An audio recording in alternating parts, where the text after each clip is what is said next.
حامل القرآن.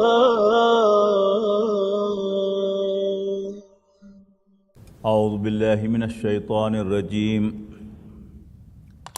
بسم اللہ الرحمن الرحیم. فاستجاب لهم ربهم انی لا اضیع عمل عامل منکم من ذکر او انثى بعضكم من بعض فالذین هاجروا وأخرجوا من ديارهم وأوذوا في سبيلي وقاتلوا وقتلوا لأكفرن عنهم سيئاتهم ولأدخلنهم جنات تجري من تحتها الأنهار ثوابا من عند الله واللہ عنده حسن الثواب.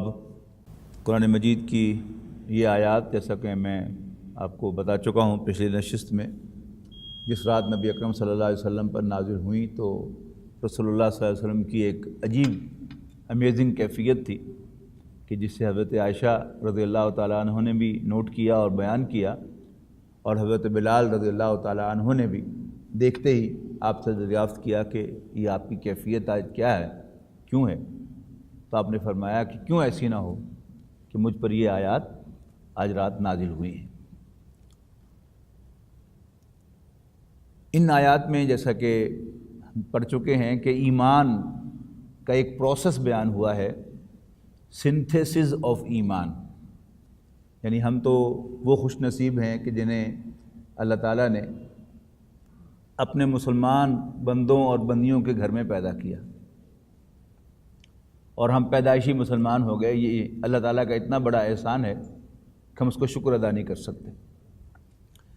یہاں اصل میں ان لوگوں کی ایمان کا پروسیس بیان ہوا ہے جو ایک باطل ماحول کے اندر اور کافرانہ گھرانوں میں پیدا ہوتے ہیں، اور پھر وہ اپنے غور و فکر سے، اپنے مشاہدات سے اللہ تعالیٰ کی نشانیوں کو ٹریس کرتے ہیں، اور پھر ان پر غور و فکر کر کے وہ اس نتیجے پر پہنچتے ہیں کہ یہ کائنات نہ آپ سے آپ بنی ہے بلکہ اس کو اللہ تعالیٰ نے بنایا ہے.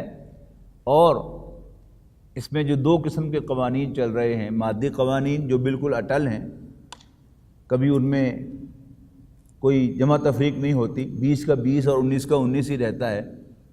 لیکن انسان کے اخلاقی قوانین جو ہیں وہ ان ریسپونڈڈ ہیں، ان کے نتائج جن نکلتے ہیں.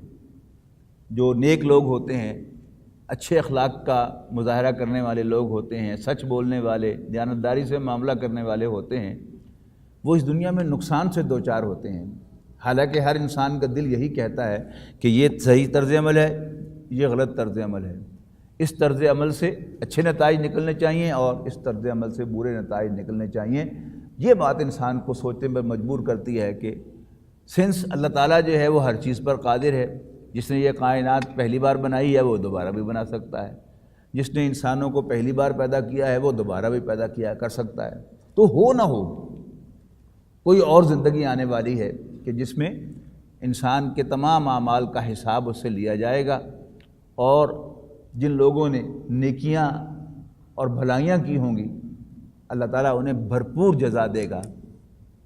اس لیے کہ ایک لائف سپین جو ہے کسی انسان کا، وہ ویسے بھی کسی نیک انسان کی نیکیوں کا بدلہ دینے کے لیے ناکافی ہے، اور اسی طرح ایک لائف سپین جو ہے وہ کسی ظالم اور کسی برے انسان کے ظلم اور برائیوں کا بدلہ دینے کے لیے، سزا دینے کے لیے بھی ناکافی ہے. ایک شخص 10 انسانوں کو قتل کرتا ہے تو اسے پھانسی چڑھا دیا جائے تو یہ ایک قتل کی تو سزا ہو سکتی ہے، لیکن وہ 10 قتلوں کی سزا نہیں ہو سکتی. ایسی زندگی کہ جس میں موت نہ آئے اور بار بار اسے اس تکلیف میں سے گزارا جائے کہ موت کی تکالیف اور موت کی کمپلیکیشنز جو ہیں وہ ان کو فیس کرے، لیکن اس کی زندگی کا اختتام نہ ہو. یہ انسان کا دل تقاضا کرتا ہے. اور ایک شخص یہاں تک پہنچا ہوا ہوتا ہے جب اس کے سامنے حق کی دعوت آتی ہے، نبیوں کو ماننے کی دعوت آتی ہے، تو پھر وہ دیر نہیں کرتے ان کے اس دعوت کو قبول کرنے میں، ان کی اس بات کو ماننے میں۔ تو یہ ہے جسے ہم پڑھ کے آئے ہیں کہ ربنا اننا سمعنا منادیا ینادی للایمان، اے ہمارے رب ہم نے سنا ایک منادی کرنے والے کو ایمان کی منادی کرتے ہوئے۔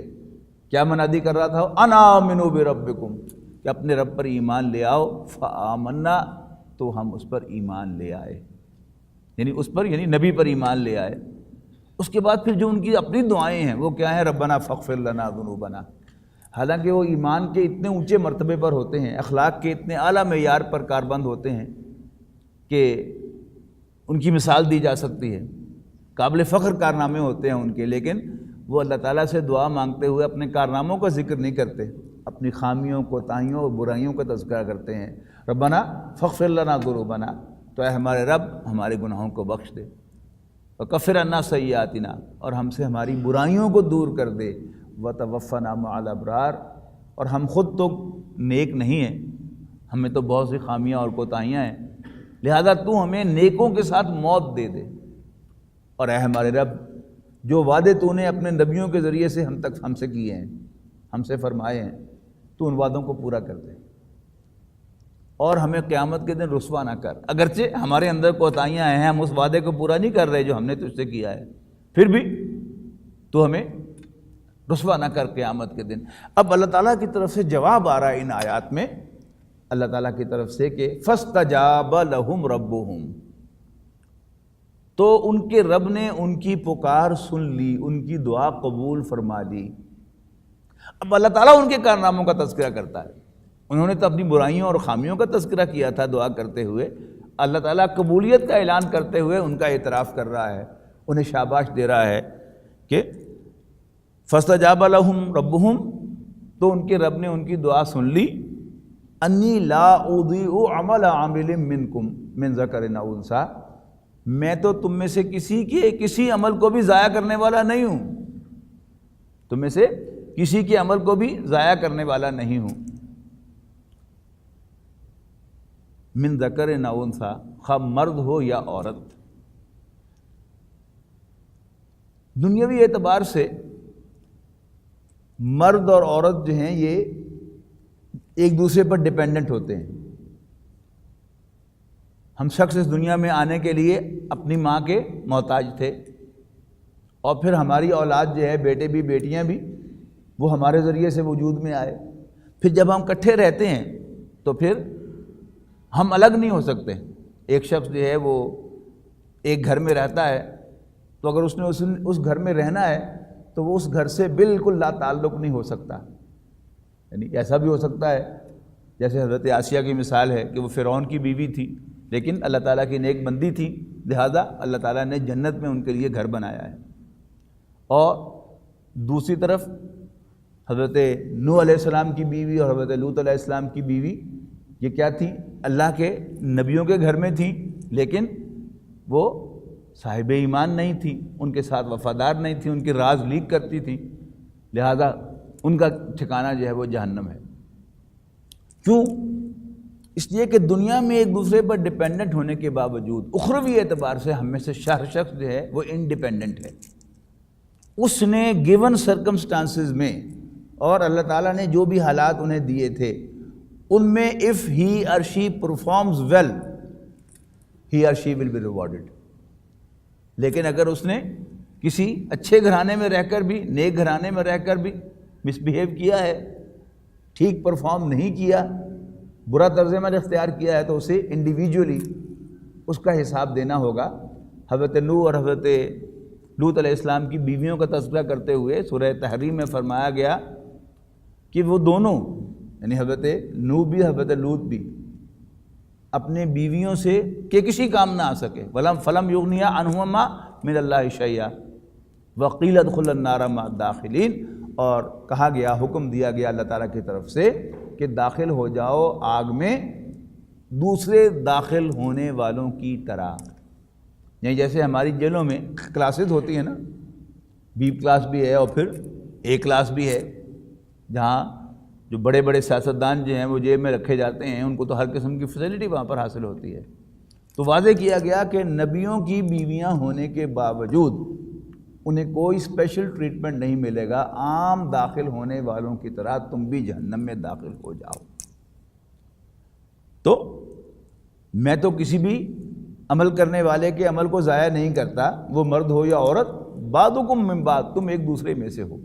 جیسے میں نے عرض کیا کہ مرد سے بیٹیاں بھی پیدا ہوتی ہیں اور عورت سے بیٹے بھی پیدا ہوتے ہیں، بعضکم من بعض، تم ایک دوسرے میں سے ہو۔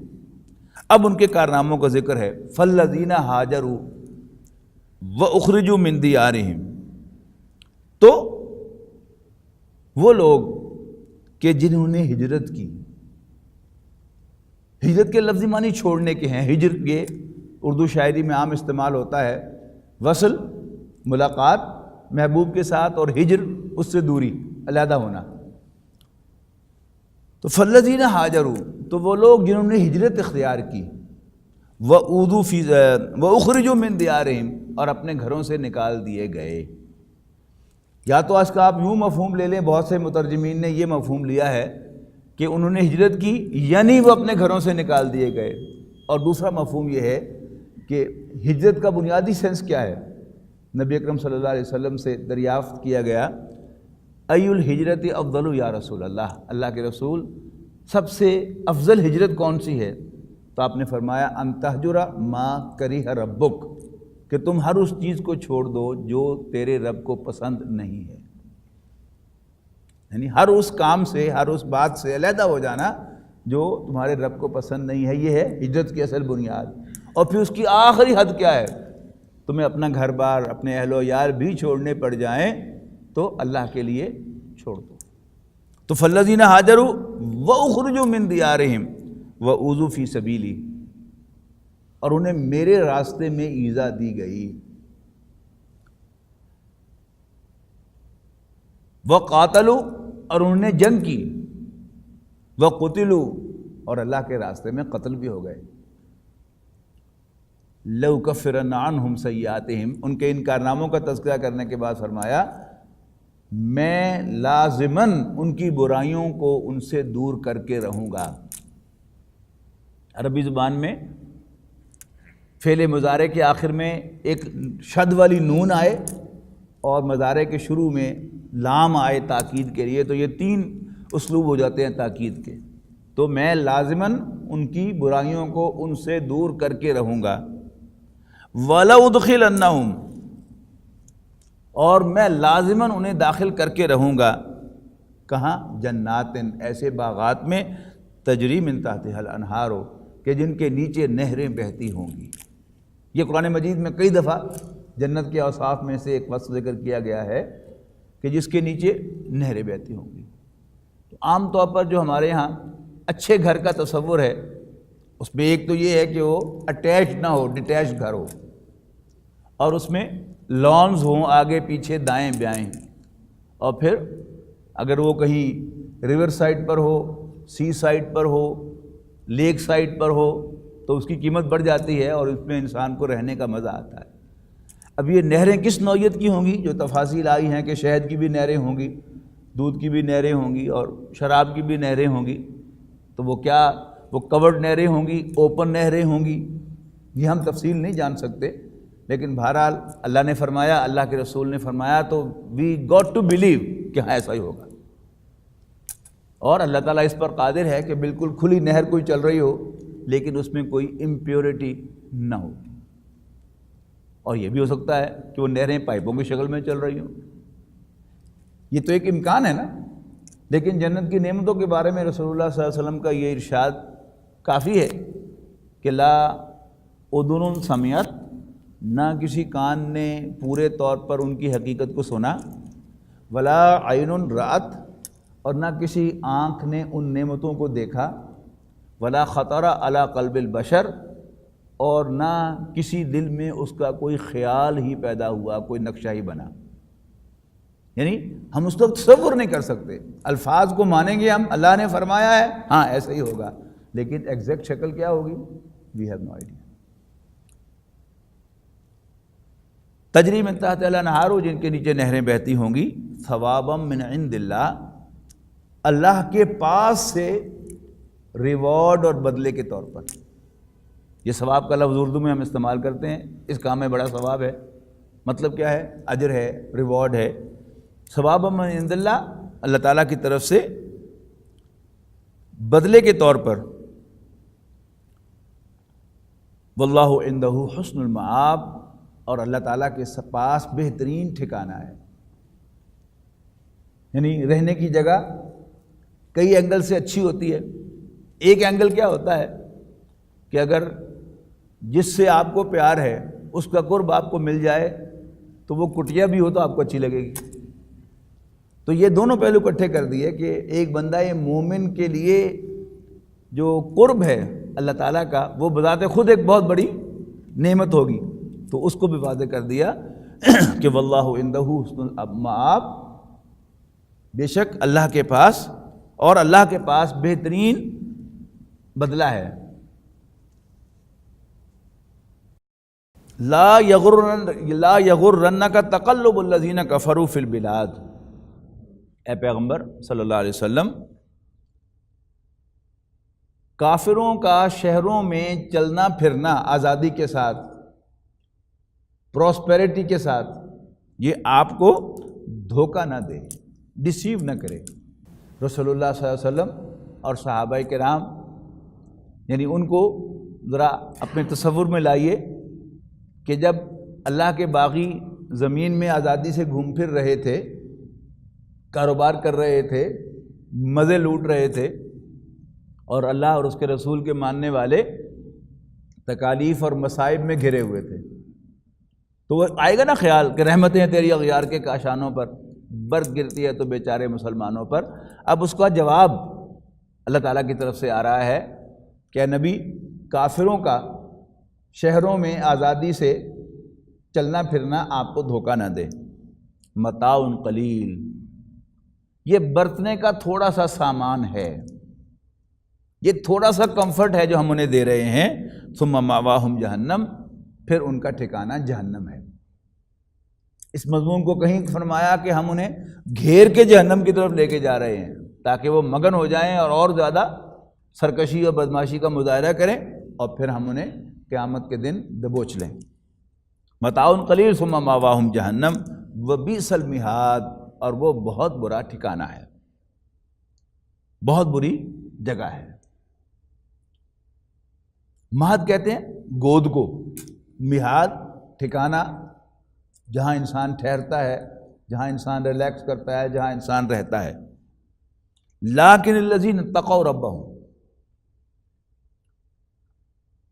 لیکن جو لوگ اپنے رب سے ڈرتے رہے، لہم جنات تجری من تحتہا الانہار، پھر دوبارہ وہی بات، ان کے لیے باغات ہوں گے جن کے نیچے نہریں بہتی ہوں گی، خالدین فیہا، ہمیشہ ہمیشہ ان میں رہنے کے لیے، نزلا من عند اللہ، اللہ تعالیٰ کے پاس سے مہمان نوازی کے طور پر۔ ایک ہے اللہ کی مہمان نوازی، ایک ہے خاص اللہ کے پاس سے مہمان نوازی، کہ آپ کسی خاص مہمان کے لیے کوئی خاص چیز جو ہے وہ لے کے آتے ہیں کہ یہ میں نے آپ کے لیے ایک ہفتے سے لے کر رکھی ہوئی ہے، تو وہ کیا ہوتا ہے؟ مہمان کا خاص اعزاز ہوتا ہے۔ تو اللہ تعالیٰ نے اپنے ان مہمانوں کی مہمان نوازی کے لیے خاص اپنے پاس جو ہیں وہ نعمتیں رکھی ہوئی ہیں۔ البتہ یہ جو نزول کہا، اس میں ایک اور بہت اہم مضمون ہے چھپا ہوا، کہ مہمان نوازی کے لیے عربی زبان کے دو ایکسپریشنز ہیں بنیادی طور پر، ایک نزول اور ایک ضیافت۔ نزول کیا ہوتا ہے کہ جب کوئی مہمان آپ کے پاس آتا ہے، یعنی نزل ینزل، اترنے کے معنوں میں آتا ہے، یعنی ہی لینڈز ایٹ یور ہاؤس، تو آتے ہی جو انٹرٹینمنٹ آپ اس کی کرتے ہیں وہ نزول کہلاتی ہے، جو موسم کے حساب سے ہوتی ہے۔ سردی میں آپ کا مہمان آئے گا تو آتے ہی آپ اس کو گرم گرم کافی پیش کریں گے، اس کے لیے ہیٹر آن کریں گے، اس کو آپ کوئی چادر یا کمبل اڑائیں گے، اور شدید گرمی میں آئے گا تو آپ اس کے لیے اے سی آن کریں گے، پنکھا آن کریں گے، اور اسے ٹھنڈا مشروب لا کر پلائیں گے۔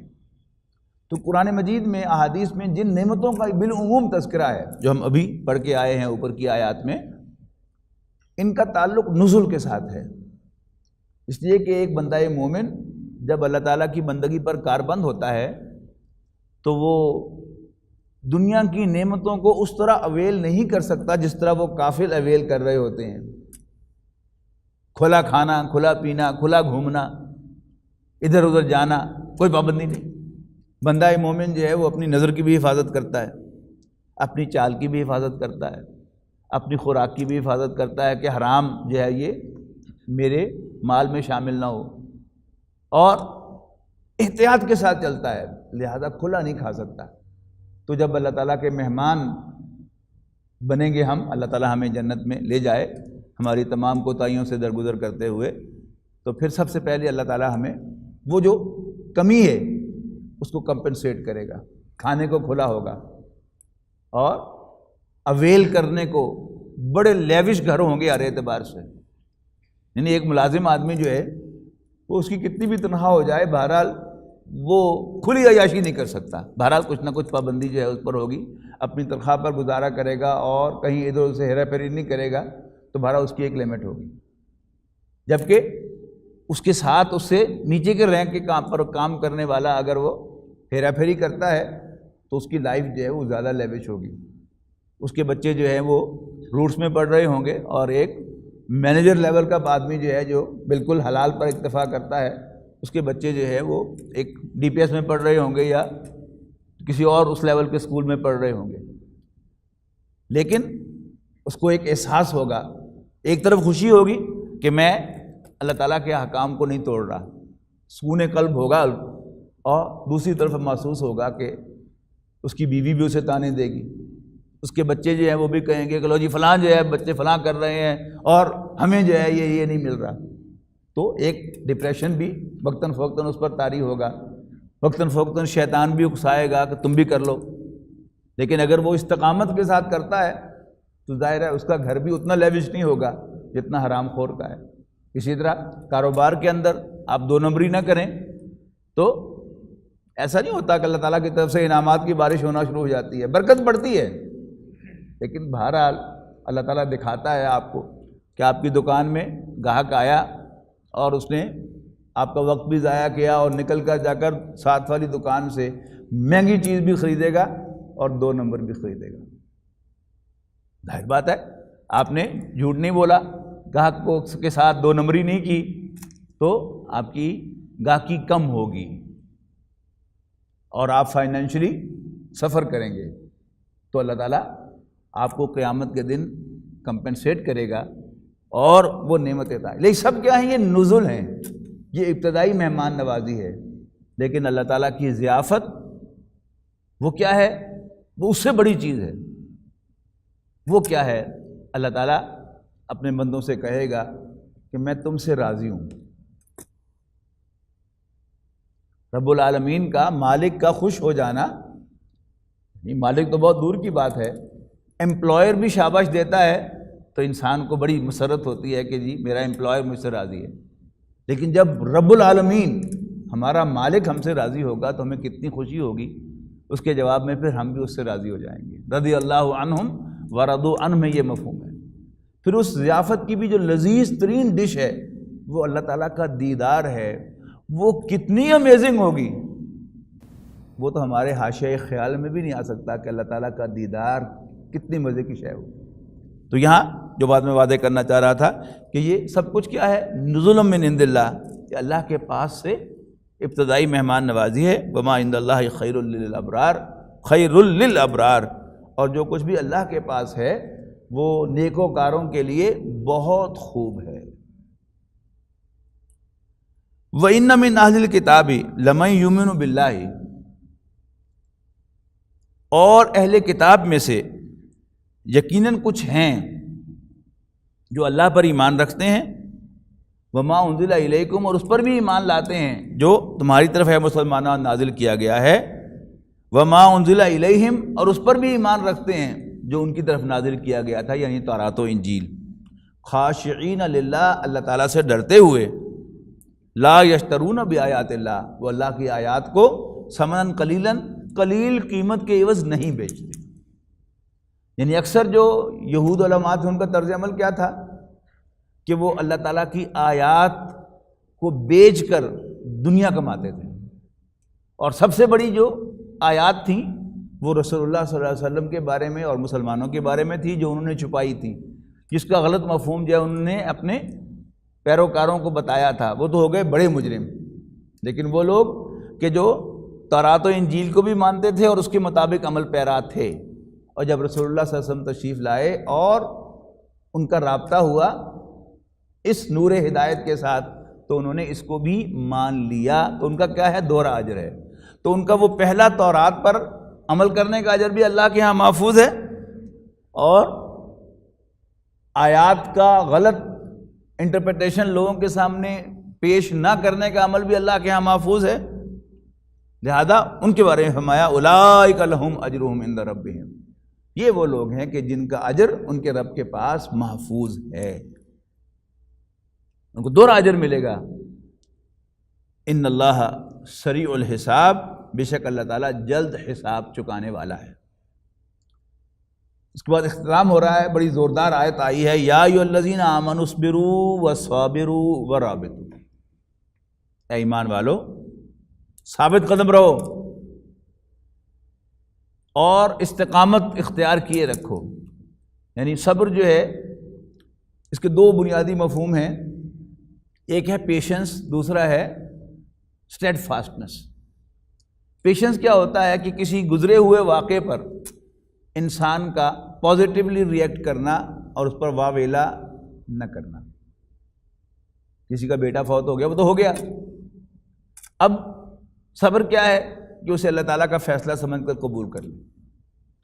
دوسرا صبر کا مفہوم ہے ثابت قدمی، یعنی آپ کو کوئی تھریٹ کرتا ہے کہ اگر تم نے ایسا نہ کیا تو ہم تمہارا بیٹا مار دیں گے، اس کو اغوا کر لیں گے، اس پر ثابت قدم رہنا کہ ٹھیک ہے ہوگا تو وہی جو اللہ چاہے گا، لیکن اللہ تعالیٰ پر انسان کو یقین ہو تبھی وہ کہہ سکتا ہے، ورنہ وہ تو رات کو سوئے سوئے بھی بڑبڑا کر اٹھے گا کہ کہیں میرا بچہ جو ہے اس کو کوئی اٹھا کو تو نہیں لے گیا۔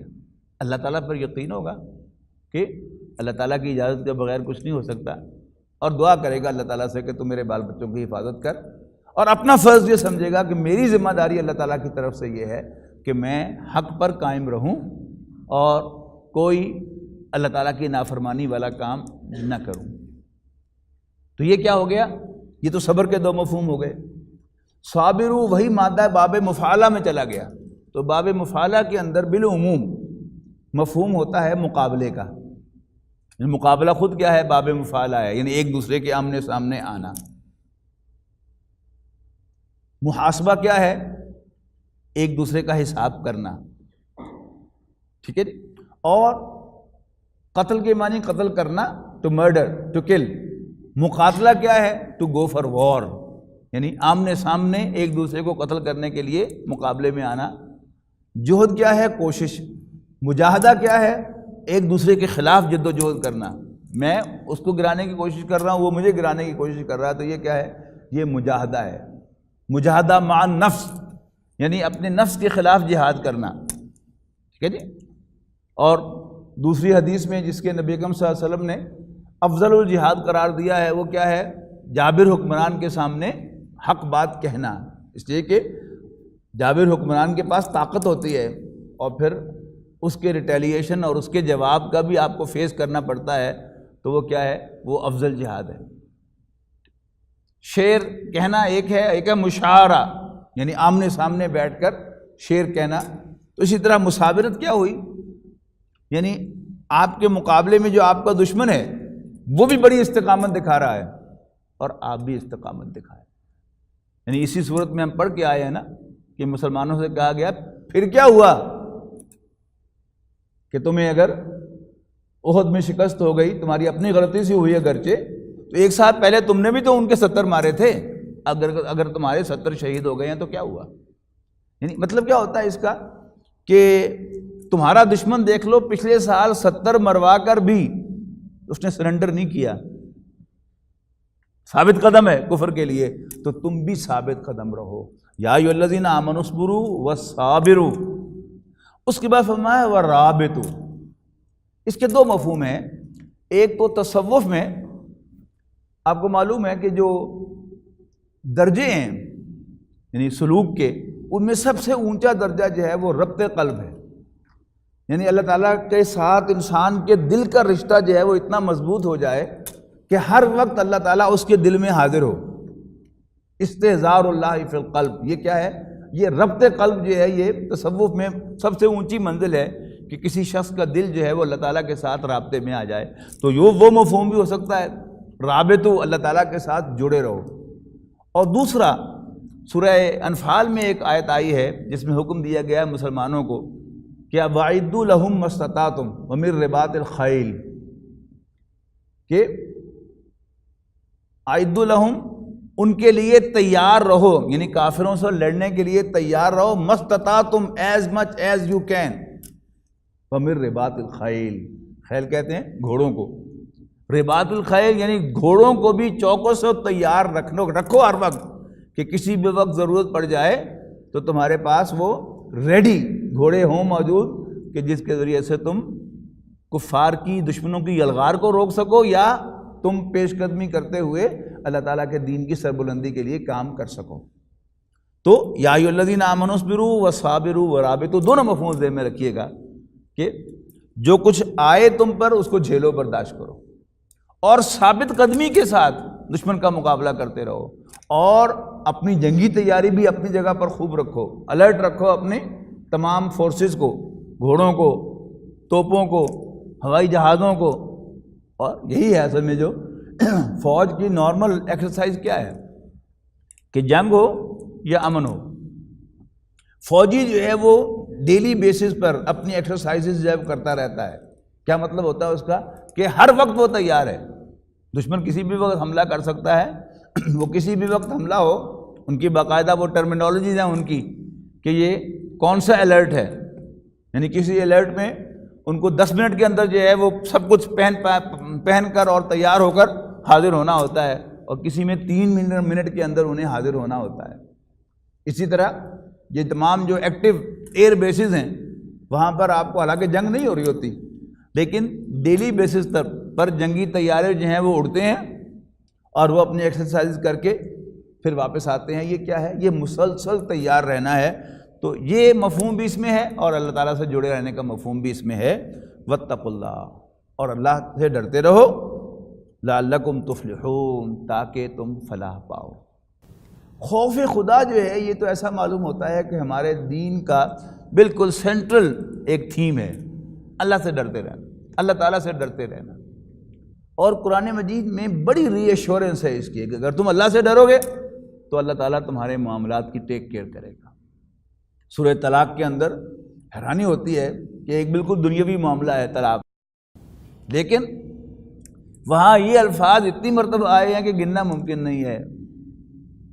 وَمَن يَتَّقِ اللَّهَ، جو اللہ سے ڈرے گا، پہلے تو دوسری آیت میں آیا کہ جو اللہ سے ڈرے گا یجعل له مخرجا، اللہ تعالیٰ اس کے لیے کوئی وے آؤٹ نکالے گا، وَيَرْزُقْهُ مِنْ حَيْثُ لَا يَحْتَسِبْ، اور انہیں اسے وہاں سے عطا کرے گا جہاں سے اس کا وہم و گمان بھی نہیں ہوگا۔ یہ آیت نمبر 2 ہے۔ اور اس کے بعد پھر 2 آیتیں چھوڑ کر پھر فرمایا، یعنی بات کیا ہو رہی ہے کہ اگر تمہاری بیویاں ایام سے مایوس ہو چکی ہیں، لیکن مینو پاز سے آگے جا چکی ہیں، تو ان کے لیے عدت کیا ہے؟ 3 مہینے ہے۔ اور ان کے لیے بھی جن کے حیض آئے ہی نہ ہوں کبھی، ان کی بھی 3 مہینے ہے۔ اس کے بعد فرمایا وَأُولَاتُ الْأَحْمَالِ، اور حمل والیوں کی عدت وضع حمل ہے۔ اس کے بعد پھر وَمَن يَتَّقِ اللَّهَ، اور جو اللہ سے ڈرے گا يَجْعَل لَّهُ مِنْ أَمْرِهِ يُسْرًا، اللہ تعالیٰ اس کے کام میں آسانی پیدا کر دے گا۔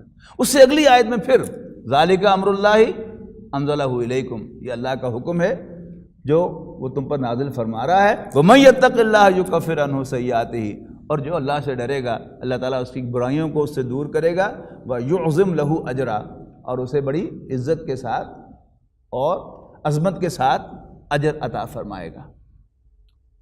تو واتقوا اللہ، اللہ سے ڈرتے رہو۔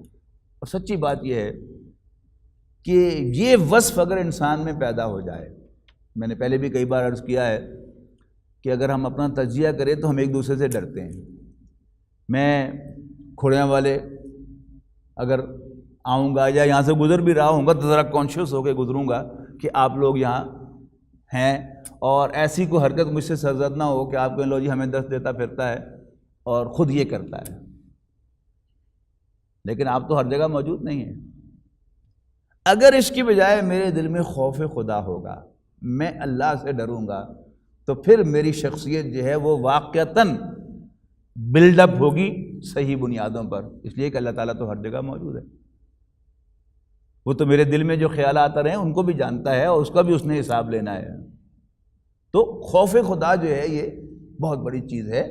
یعنی آگے سورہ مائدہ میں جا کر ہم ایک آیت پڑھیں گے، ایمان کی سٹیجز بیان ہوئی کہ وہ لوگ جو ایمان لائے اور اللہ سے ڈرے، وعملوا الصالحات، اچھے کام کیے، پھر فرمایا واتقوا وآمنوا، پھر وہ اللہ سے ڈرے اور صاحب ایمان بن گئے۔ پہلے اسلام پر کار بن رہے، پھر اللہ سے ڈرتے رہے اور ایمان کے راستے پر چلنے کے لیے، اور پھر فرمایا ثم اتقوا، پھر وہ اور اللہ سے ڈرے، واحسنوا، اور وہ مقام احسان تک پہنچ گئے۔ مقام احسان کیا ہے؟ حدیث جبرائیل میں نبی اکرم صلی اللہ علیہ وسلم نے مقام احسان کی تعریف یہ فرمائی کہ تم اللہ کی بندگی ایسے کرو کہ جیسے تم اللہ کو دیکھ رہے ہو، فَإِن لَّمْ تَكُن تَرَاهُ، اور اگر تم ایسا نہ کر سکو فَإِنَّهُ يَرَاكَ، تو یاد رکھو وہ تمہیں دیکھ رہا ہے۔ اللہ تعالیٰ ہمارے دلوں میں تقویٰ پیدا فرمائے اور ہمارے دلوں کو تقویٰ سے بھر دے اور ہماری کوتاہیوں اور خامیوں سے درگزر فرماتے ہوئے ہمارے لیے جنت کا فیصلہ فرما دے۔ آمین یا رب العالمین۔ آخر دعوانا الحمدللہ رب العالمین۔